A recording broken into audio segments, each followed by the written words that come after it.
نبی ہے بولتا قرآن سنو، نبی ہے بولتا قرآن سنو، نبی ہے بولتا قرآن سنو، آؤ میرے نبی کی شان سنو، نبی ہے بولتا قرآن سنو، آؤ میرے نبی کی شان سنو، نبی ہے بسم اللہ الرحمن الرحیم الحمد للہ رب العالمین والعاقبۃ للمتقین والصلاة والسلام علی اشرف الانبیاء والمرسلین وعلی آلہ واصحابہ الطیبین الطاہرین اما بعد قال کعب فلما بلغنی ان رسول اللہ صلی اللہ علیہ وسلم قد توجہ قافلا من تبوک حضرنی بثی فتفقت اتذکر الکذب واقول بما اخرج من سخطہ غدا وَاسْتَعِينُ عَلَى ذَلِكَ بِكُلِّ ذِي رَأْيٍ مِّنْ أَهْلِهِ۔ یہ حضرت کعب بن مالک رضی اللہ تعالیٰ عنہ کا واقعہ چل رہا ہے، غزوہ تبوک میں پیچھے رہ جانے کا پورا واقعہ آپ حضرات کے سامنے ہے کہ حضرت کعب بن مالک رضی اللہ تعالیٰ عنہ غزوہ تبوک میں نبی اکرم صلی اللہ علیہ وسلم سے پیچھے رہ گئے تھے اور آپ حاضر نہ ہو سکے۔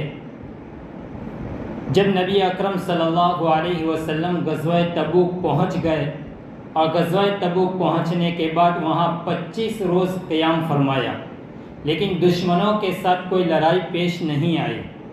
25 روز قیام کے بعد جب نبی اکرم صلی اللہ علیہ وسلم غزوہ تبوک سے واپس لوٹے تو یہ خبر مدینہ المنورہ میں حضرت کعب بن مالک رضی اللہ تعالیٰ عنہ کو پہنچ گئی کہ نبی اکرم صلی اللہ علیہ وسلم غزوہ تبوک سے نکل چکے ہیں۔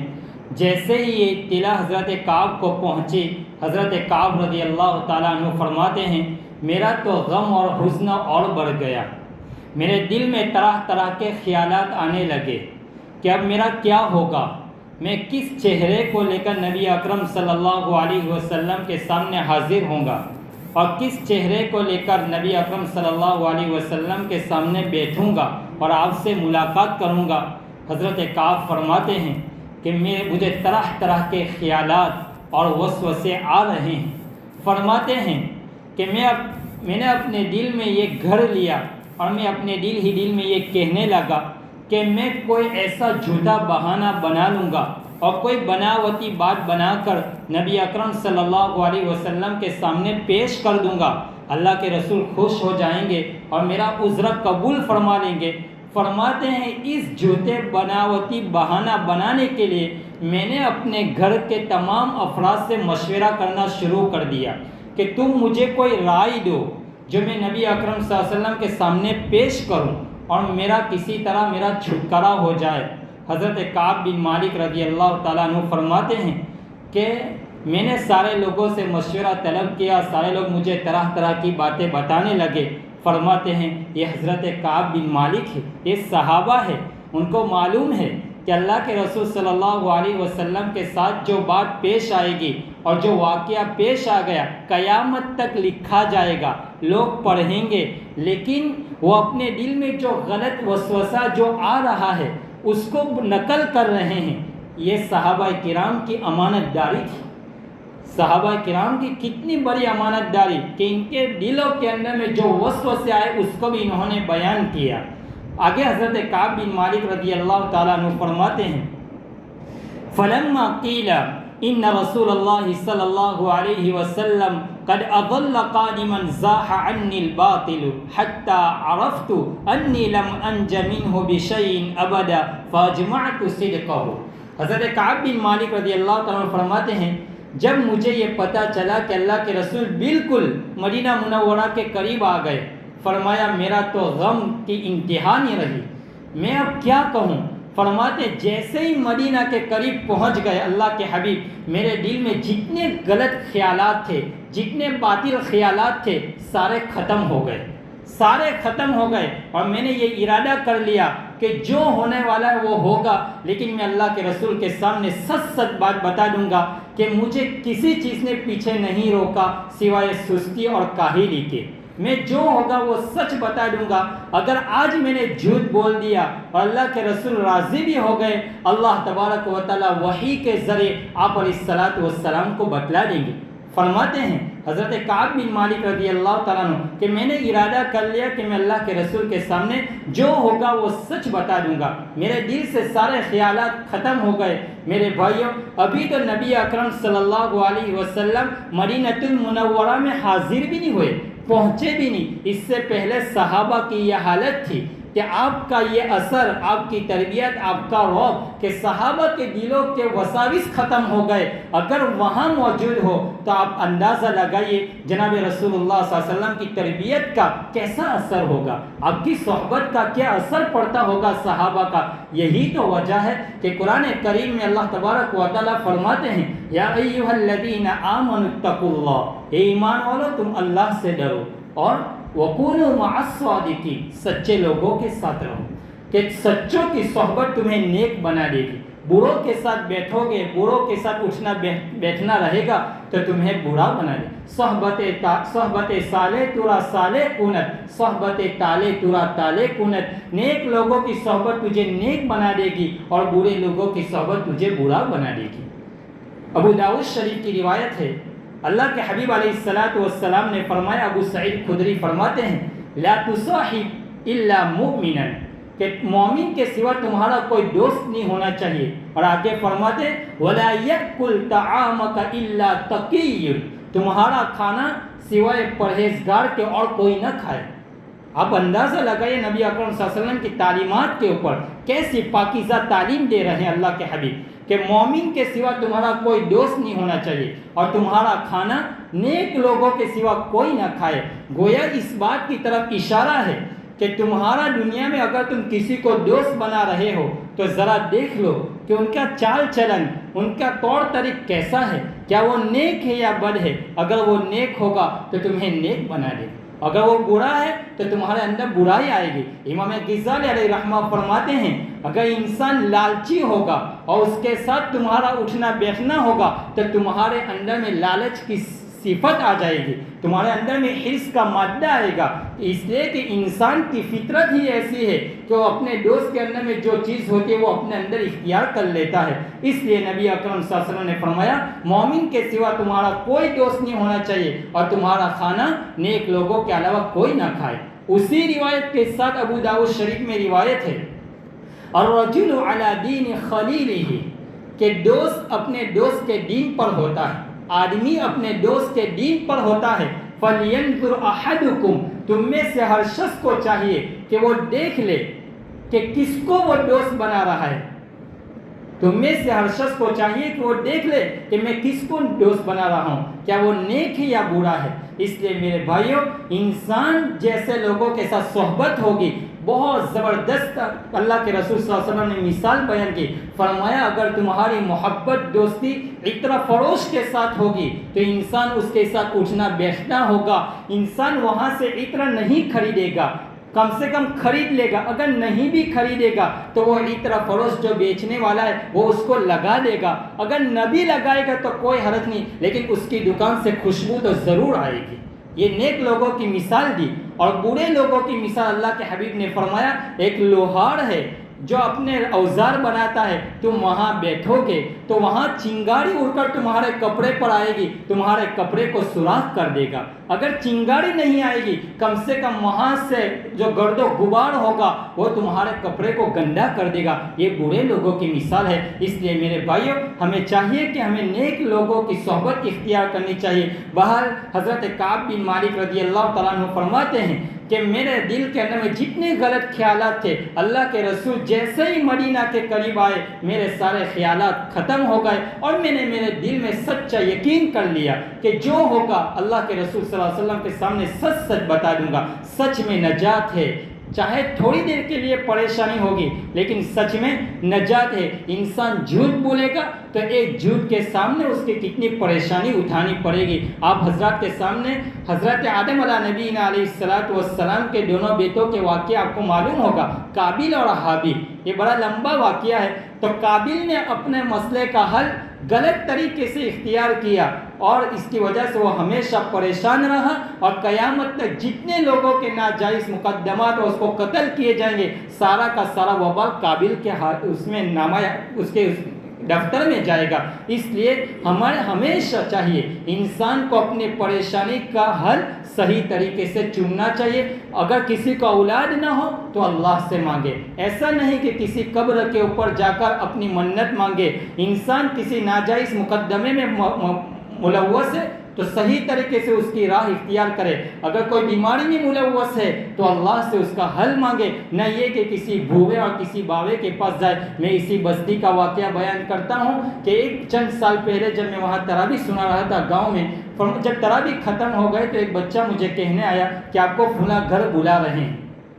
میرا جب اس گھر جانا ہوا تو ایک عورت تھی بڑی بوڑھی، انہوں نے مجھے کہا کہ مولانا آپ دعا کیجئے، آپ کی تراویح سنی، فلاں فلاں یہ سب کہا۔ پھر کہا میں بہت پریشان تھی، مجھے کسی نے کہا کہ جمبو سر میں کوئی آدمی ہے بھوا کر کے، وہ بڑا اچھا علاج کرتا ہے۔ فرمایا میں وہاں گیا اور وہ عورت مجھے کہنے لگی مولانا میں آپ کو کیا بات بتاؤں، اس نے تو میرے ساری دل کی باتیں بیان کر دی کہ تمہارے گھر کے باہر یہ درخت ہے، تمہارے گھر کے باہر جھولا ہے، تمہارے اتنے لڑکے ہیں، تمہیں یہ بھی سب کچھ مجھے بتا دیا۔ میرے بھائیوں، نبی اکرم صلی اللہ علیہ وسلم نے فرمایا ایمان چلا جاتا ہے۔ جو انسان ایسے بھوؤں کے پاس جائے اور ایسے عاملوں کے پاس جائے جو ناجائز طریقے سے حاصل کیا ہوا ہوتا ہے اور جو ناجائز طریقے سے انسان بڑا مجاہدہ کرتا ہے، تو ایسی چیزیں اپنے اختیار میں شیطان وغیرہ لے لیتا ہے۔ وہ شیطان ان کے سامنے اس کے دل کی ساری باتیں بیان کر دیتا ہے، ان کے سارے خیالات بیان کر دیتا ہے۔ اس لیے اس سے بچنا چاہیے، اس سے اللہ سے حفاظت مانگنی چاہیے۔ اور ترمذی شریف کی روایت ہے، اللہ کے حبیب نے فرمایا قیامت کے دن 70,000 لوگ ایسے ہوں گے جو بغیر حساب و کتاب جنت میں جائیں گے۔ صحابہ نے پوچھا من ہم یا رسول اللہ، اللہ کے رسول وہ کون ہے؟ تو آپ نے فرمایا وہ لوگ ہیں جو نہ تعویذ کرتے ہیں نہ کراتے ہیں، نہ جھاڑ پھونک کرتے ہیں نہ جھاڑ پھونک کراتے ہیں، نہ پھال نکالتے ہیں نہ برفالی نکالواتے ہیں۔ اس لیے ایسی چیزوں سے بچنا چاہیے۔ بہرحال میں یوں کہہ رہا تھا کہ حضرت کعب بن مالک رضی اللہ تعالیٰ عنہ نے اپنی پریشانی کا حل ایک سچائی کے ساتھ انہوں نے حل کیا کہ آج میرے اوپر اگر تھوڑی سی پریشانی آئے گی لیکن ہمیشہ کے لیے مجھے چھٹکارا مل جائے گا۔ آگے کیا فرماتے ہیں؟ وَأَصْبَحَ رَسُولُ اللَّهِ صَلَّى اللَّهُ عَلَيْهِ وَسَلَّمَ قَادِمًا وَكَانَ إِذَا قَدِمَ مِنْ سَفَرِ بَدَأَ بِالْمَسْجِدِ فَرَكَعَ فِيهِ رَكْعَتَيْنِ ثُمَّ جَلَسَ لِلنَّاسِ فَلَمَّا فَعَلَ ذَلِكَ جَاءَهُ الْمُخَلَّفُونَ يَعْتَذِرُونَ إِلَيْهِ وَيَحْلِفُونَ لَهُ وَكَانُوا بِضْعًا وَثَمَانِينَ رَجُلًا فَقَبِلَ مِنْهُمْ عَلَانِيَتَهُمْ وَبَايَعَهُمْ وَاسْتَغْفَرَ لَهُمْ وَوَكَّلَ سَرَائِرَهُمْ إِلَى اللَّهِ تَعَالَى حتى جئت فلما سلمت تبسم تبسم المغضب ثم قال تعال فجئت أمشي حتى جلست بين يديه فقال لي ما خلفك ألم تكن قد ابتعت ظهرك۔ حضرت کعب بن مالک رضی اللہ تعالیٰ عنہ فرماتے ہیں صبح ہوئی، نبی اکرم صلی اللہ علیہ وسلم مدینہ کے اندر میں آپ کی حاضری ہو گئی، آپ داخل ہو گئے مسجد نبوی میں، آپ آئے اور نبی اکرم صلی اللہ علیہ وسلم کا ہمیشہ کا یہ معمول تھا کہ جب بھی سفر سے آتے تو سب سے پہلے آپ کہاں تشریف لاتے؟ مسجد میں آتے، آپ 2 رکعت نماز پڑھتے، پھر وہاں تھوڑی دیر کے لیے بیٹھتے اور اگر کسی سے کچھ بات کرنی ہوتی تو آپ ان کے ساتھ بات کرتے۔ یہی سنت آج ہمارے دعوت و تبلیغ میں جاری ہے۔ الحمدللہ جب وہ جماعت میں جاتے ہیں تو سب سے پہلے جب ان کا واپسی ہوتی ہے تو مسجد میں آتے ہیں، وہاں نماز پڑھتے ہیں، اللہ سے لو لگاتے ہیں، پھر اپنے گھر تشریف لے جاتے ہیں۔ یہ سنت رسول ہے۔ ایسا نہیں کہ صرف جماعت میں، انسان جب بھی کوئی سفر میں جائے اور سفر سے جب واپس آئے تو اس کو چاہیے کہ سب سے پہلے مسجد تشریف لائے۔ اس میں بہت ساری حکمتیں ہیں۔ اس زمانے میں چونکہ موبائل نہیں تھے اور ایسے کچھ وسائل نہیں تھے تو سب سے پہلے مسجد آ کر گھر پہ اطلاع ہو جاتی تھی کہ صحابہ آ چکے ہیں، اللہ کے رسول آ چکے ہیں، تو گھر کی مستورات اور ازواج مطہرات اپنے آپ کو تیار کر لیتی تھی، غسل وغیرہ سے فارغ ہو جاتی تھی، گھر کی صفائی سے فارغ ہو جاتے۔ اگر رات میں کوئی سفر سے آتا اور اچانک اپنے گھر میں داخل ہو جاتے اور اپنی بیوی کو ایسی حالت میں دیکھ لیتے جس حالت میں وہ دیکھنا پسند نہیں کرتے، گھر کو ایسی حالت میں دیکھنا پسند نہیں کرتے، اگر اگر اسی حالت میں وہ گھر میں داخل ہوتے تو آپس میں نا اتفاقیاں پیدا ہو جاتی تھی. اس لیے اللہ کے رسول صلی اللہ علیہ وسلم اور صحابہ سب سے پہلے سفر سے آتے تو کہاں تشریف لے آتے؟ مسجد میں. تو آج تو چونکہ موبائل کا زمانہ ہے اس سے پہلے سے اطلاع ہو جاتے کہ آ رہے ہیں, اس لیے اگر وہ گھر پہ بھی چلے جائے تو کوئی حرج نہیں. لیکن نبی اکرم صلی اللہ علیہ وسلم کی سنت یہی ہے کہ انسان سفر میں ہو, جماعت میں ہو, کہیں بھی ہو, سب سے پہلے مسجد آئے. حضرت کعب فرماتے ہیں اللہ کے رسول صلی اللہ علیہ وسلم مسجد میں تشریف لے آئے. فرماتے ہیں جب آپ نے 2 رکعت نماز پڑھی پھر آپ لوگوں کے سامنے بیٹھ گئے اور آپ نے ایسا ہی کیا جیسے عام طور پر آپ کا معمول تھا. فرمایا چند لوگ آئے جو پیچھے رہ گئے تھے, منافقین لوگ. فرماتے وہ طرح طرح کی قسمیں کھاتے تھے اور اپنا عذر بیان کرتے. نبی اکرم صلی اللہ علیہ وسلم نے ان کے عذر کو قبول کر لیا اور ان کو چھوڑ دیا, رخصت کر دیا. اور فرماتے ان کے لیے استغفار کی دعا بھی کی. فرماتے ہیں تھوڑی دیر گزری کہ میں آیا. فرماتے ہیں میں نے سلام کیا. تبسم المغضب, فرمایا آپ نے میرے سلام کا جواب اس انداز سے دیا, آپ نے تھوڑا سا مسکراتے ہوئے آپ نے جواب دیا اور آپ کا مسکرانا ایسا مسکرانا تھا, فرمایا نہ مسکرانے کے برابر, گویا غصے کی حالت میں آپ کا مسکرانا ہوتا ہے. یہ بھی ایک طرح کا مسکرانا ہوتا ہے. انسان جان لیتا ہے کہ جو مسکرایا وہ کس حالت میں مسکرایا, وہ زبان سے بتلایا نہیں جاتا. وہ عام لوگوں کو پتہ ہی ہوتا ہے جب گھر میں عورت ناراض ہو جاتی ہے, بچی ناراض ہوتی ہے, بیٹا ناراض ہوتا ہے, اور جب باپ اس کو مناتا ہے, شوہر اپنی بیوی کو مناتا ہے تو اس کا مسکرانا اس کو معلوم ہو جاتا ہے. نبی اکرم صلی اللہ علیہ وسلم جب حضرت ماں عائشہ صدیقہ رضی اللہ تعالیٰ عنہا کے اوپر حضرت عبداللہ بن ابی بن سلول نے تہمت ڈالی تھی اور اللہ کے رسول صلی اللہ علیہ وسلم کو معلوم تھا لیکن ماں عائشہ کو معلوم نہیں تھا. کئی دن گزر ہو گئے. حضرت عائشہ صدیقہ رضی اللہ تعالیٰ عنہ جب استنجا کے لیے گئے اور وہاں سے جب واپس آئے ان کو پتہ چلا, مختصر میں یوں بتلانا چاہتا ہوں کہ حضرت عائشہ نے اللہ کے رسول سے یوں کہا کہ اللہ کے رسول میں اپنے گھر جانا چاہتی ہوں. فرمایا چلی جاؤ. حضرت عائشہ فرماتی اس وقت مجھے اتنا صدمہ ہوا کہ اللہ کے رسول پہلے آتے تھے تو میں جب یوں کہتی تھی کہ مجھے گھر جانا ہے, فرمایا آج نہ جاؤ, کل چلی جانا, پرسوں چلی جانا. اور آپ کا مسکرانا ایک عجیب مسکراہٹ ہوتی تھی, لیکن آج آپ بالکل کوئی مسکرائے بھی نہیں اور آپ اس انداز سے مجھے کہہ دیا کہ آپ چلی جاؤ. تو میں اس سے یہ کہنا چاہتا ہوں کہ ایک غم کی حالت میں, غصے کی حالت میں مسکرانا بھی ہوتا ہے. فرمایا جب میں آپ کے پاس آیا اللہ کے حبیب علیہ الصلوۃ والسلام نے فرمایا تعال, ادھر آ جاؤ. فجئت امشی, فرمایا میں آیا, حتی جلست بین یدیہ, میں آپ کے سامنے بیٹھ گیا. فقال لی, اور مجھے فرمایا ما خلفک, کیا عذر تھا, کس وجہ سے آپ غزوے میں نہیں آئے, آپ جنگ میں کیوں نہیں آئے, آپ کے پاس کون سا عذر تھا, کس کو کیا کوئی بیماری ہے, کوئی عذر ہے. حضرت کعب بن مالک فرماتے ہیں الم تکن قد ابتعت ظہرک, اللہ کے حبیب نے فرمایا کیا تم نے سفر کے لیے, غزوے کے لیے کوئی سواری نہیں خریدی تھی. فرماتے ہیں قال, میں نے کہا یا رسول اللہ, اے اللہ کے رسول, انی واللہ لو جلست عند غیرک من اہل الدنیا لرأیت انی ساخرج من سخطہ بعذر. فرماتے اگر میں آپ کے سوا دنیا کے کسی اور شخص کے سامنے بیٹھا ہوتا تو یقیناً میں کوئی عذر پیش کر کے اس کی ناراضگی سے بچ جاتا. فرمایا آپ کے علاوہ اگر دنیا کا کوئی بادشاہ ہوتا تو میں شاعر بھی تھا. حضرت کعب بن مالک شاعر بھی تھے. فرمایا میرے پاس ایسی زبان تھی کہ میں ان کو بنا لیتا. لیکن کیا فرماتے ہیں, آگے فرماتے ہیں واللہ لقد علمت, قسم بخدا میں نے جان لیا, لئن حدثتک اليوم حدیث کذب, اگر میں نے آج آپ کو خوش کرنے کے لیے کوئی جھوٹ بات کہہ دی, فرماتے لیوشکن اللہ یسخطک علی, اللہ آپ کو وحی کے ذریعے بتلا دے گا. یہاں بہت بڑی بات بتلائی گئی. حضرت کعب بن مالک نے یوں نہیں فرمایا کہ آپ کو معلوم ہو جائے گا میں جھوٹ بولوں گا, کیا کہا اللہ آپ کو بتلا دے گا. اس سے اس بات کی طرف اشارہ ہے. ہمارے کچھ حضرات, کچھ بھائی یوں کہتے ہیں نبی اکرم صلی اللہ علیہ وسلم عالم الغیب ہے, نعوذ باللہ. اللہ کے حبیب علیہ الصلوۃ والسلام عالم الغیب نہیں ہے. اگر آپ عالم الغیب ہوتے تو آپ کو معلوم ہوتا کہ کون کون غزوے سے پیچھے ہیں, لیکن آپ کو نہیں معلوم تھا. اور بہت ساری چیزیں ایسی ہیں جو نبی اکرم صلی اللہ علیہ وسلم کو معلوم نہیں تھی کہ غزوے میں کون پیچھے کس نے کیا مسئلہ پیش کیا. یہی تو وجہ ہے کہ اللہ کے حبیب نے صحابہ سے فرمایا اگر میں تمہارے مسئلے میں کبھی کوئی مسئلہ اور کوئی دلیل کے ذریعے میں کوئی رائے قائم کر دوں تو یہ غلط بھی ہو سکتی ہے. میں تو تمہارا ظاہر کو دیکھ کر فیصلہ کروں گا. اس سے اس بات کی طرف اشارہ ہے کہ نبی اکرم صلی اللہ علیہ وسلم عالم الغیب نہیں ہے. لیکن ہمارے کچھ حضرات اس طرح ڈھنڈورے پیٹتے ہیں کہ نبی اکرم صلی اللہ علیہ وسلم عالم الغیب ہے اور طرح طرح کی باتیں یوں پیش کرتے ہیں. اور ابھی اس طرح کے ویڈیو بھی آ رہے ہیں کہ ایک بچی کو پوچھا جا رہا ہے کہ میں نے قرآن شریف کا کون سا صفحہ کھولا ہے, وہ صفحہ نمبر بتلا دیتی ہے. میں نے کون سا رکوع کھولا ہے, وہ اس وقت حالانکہ کچھ پوچھا نہیں جاتا کہ اس وقت میں نے کون سا صفحہ کھولا ہے, وہ بچی بتلا رہی.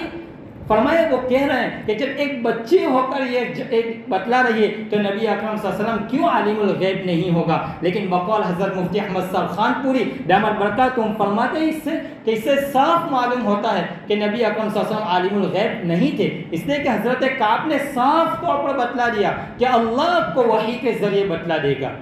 بہرحال حضرت کعب بن مالک رضی اللہ تعالیٰ عنہ فرماتے ہیں آگے کہ جب اللہ کے رسول صلی اللہ علیہ وسلم نے حضرت کعب نے جب اس طرح کی بات کہی کہ اللہ تبارک و تعالیٰ آپ کو وحی کے ذریعے بتلا دے گا وَإِنْ حَدَّثْتُكَ حَدِيثَ صِدْقٍ, اور فرماتے اگر میں نے آج آپ کے سامنے سچی بات بتلا دی تَجِدُ عَلَيَّ فِيهِ, تو تھوڑی دیر کے لیے آپ کے دل میں میرے بارے میں ایک ناراضگی پیدا ہوگی. إِنِّي لَأَرْجُو فِيهِ, لیکن مجھے امید ہے اللہ کی ذات سے عقب اللہ عز وجل کہ اللہ آگے آنے والا میرا انجام اچھا کرے گا. واللہ ما کان لی من عذر, اللہ کے رسول میرے پاس اس کے سوا اور کوئی عذر نہیں ہے کہ مجھے سستی اور کاہلی نے مجھے آنے سے روک دیا. واللہ ما کنت قط اقوى ولا ایسر منی حین تخلفت عنک, فرماتے ہیں جس وقت میں پیچھے رہا میں طاقتور بھی تھا, میرے پاس سواری بھی تھی, میں خوشحال بھی تھا, بہت اچھا صحیح سالم تھا. فرمایا آگے فقال رسول اللہ صلی اللہ علیہ وسلم, اللہ کے حبیب نے فرمایا اما ھذا فقد صدق, اس نے سچ بتلا دیا. اس سے اس بات کی طرف اشارہ ہے کہ اس سے پہلے جتنے لوگوں نے عذر بیان کیا انہوں نے جھوٹ کہا, اللہ کے رسول اس سے راضی نہیں تھے. بہر حضرت کعب کی بات سے اللہ کے رسول نے کیا فرمایا, اس نے سچ کہا فقوم, تم یہاں سے کھڑے ہو جاؤ.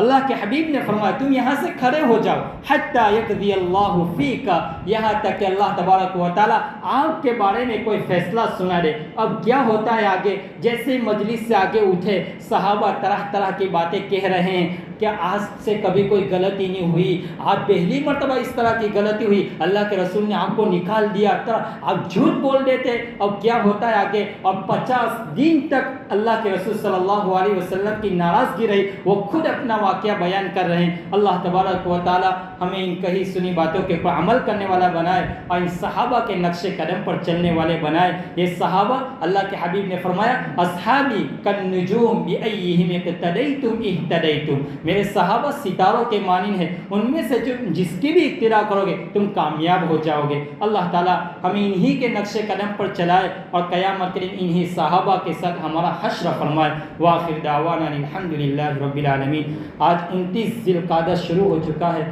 اور ہو سکتا ہے کل چاند نظر آ جائے, اس لیے ذی الحجہ کا مہینہ شروع ہونے والا ہے. تو سب سے پہلا ہمارا کام یہ ہونا چاہیے کہ ناخن بال وغیرہ جن کے اوپر قربانی ہے وہ فارغ ہو جائے. دوسری بات کہ چاند نظر آئے دعا پڑھ لیں. اس کے بعد حضرت عباس رضی اللہ تعالیٰ عنہ کی روایت ہے کہ اللہ کے حبیب نے فرمایا کہ ذی الحجہ کے 10 ایام پورے سال کے ایام سے بہتر ایام ہیں. صحابہ نے پوچھا اللہ کے رسول کیا جہاد؟ فرمایا جہاد سے بھی افضل ہے یہ دن.